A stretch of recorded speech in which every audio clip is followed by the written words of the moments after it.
বিশ্বকবি কবিগুরু রবীন্দ্রনাথ ঠাকুরের প্রকৃতি পর্যায়ের একটা গান। গানটি হচ্ছে একটুকু ছোঁয়া লাগে একটুকু কথা শুনি। কবি যখন শান্তিনিকেতনে ছিলেন তখন প্রথম গানটি রচনা করেছিলেন। গানটির রচনাকাল হচ্ছে 2রা ফাল্গুন 1334 বঙ্গাব্দ, ইংরাজির 15 ফেব্রুয়ারি 1928 খ্রিস্টাব্দ। গীতবিতানে এটি প্রথম প্রকাশিত হয়েছিল। স্বরলিপি করেছেন কবির ভ্রাতস্পুত্র শ্রীযুক্ত দীনেন্দ্রনাথ ঠাকুর মহাশয়।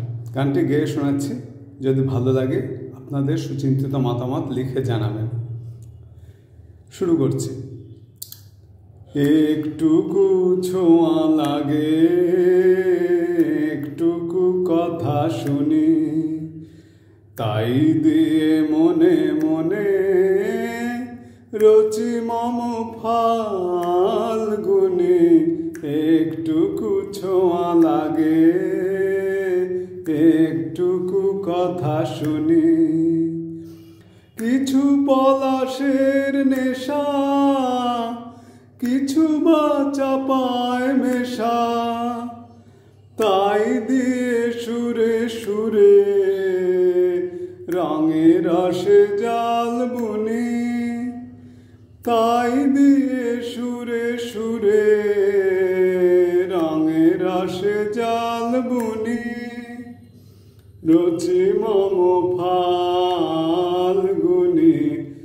একটুকু ছোঁয়া লাগে একটুকু কথা শুনি। যেটুকু কাছেতে আসে ক্ষণিকের ফাঁকে ফাঁকে,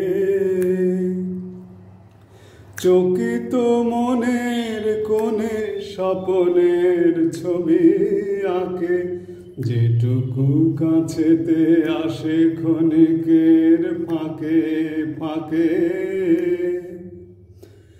চকিত মনের কোণে স্বপনের ছবি আঁকে।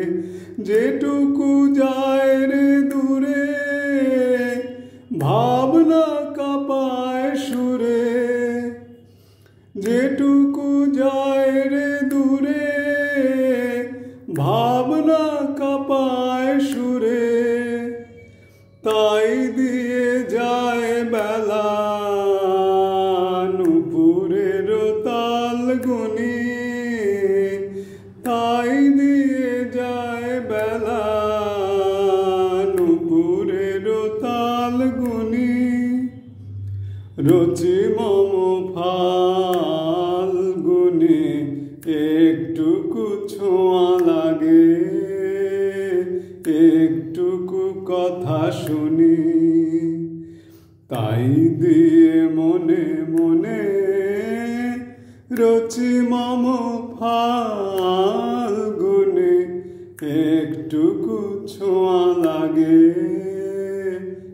একটুকু কথা শুনি।